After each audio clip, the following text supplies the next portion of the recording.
I'm honored and humbled to have received the award for excellence in online teaching.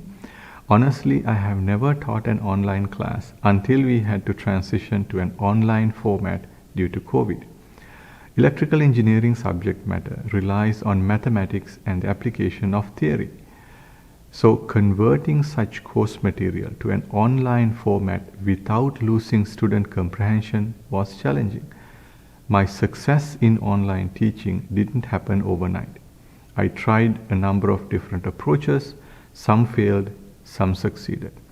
I learned from my mistakes and made it better each time. The key here was a student learning centric approach. My students provided me with suggestions and feedback to make my courses a better experience for them, and I very much appreciate them for this. I'm glad I was able to keep the motor spinning even though the delivery was online. For all this, I have to thank SVSU and especially the staff at IT support for making our lives so much easier. I also want to thank my colleagues and everyone who supported me in many different ways, making my online teaching and my teaching in general a success.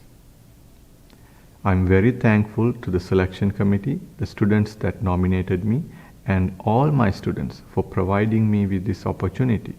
Finally, I would like to thank my parents, my brother, and my wife for being there with me every step of the way. Congratulations to all the award winners for their achievements and the SVSU community for supporting each and every individual in their success.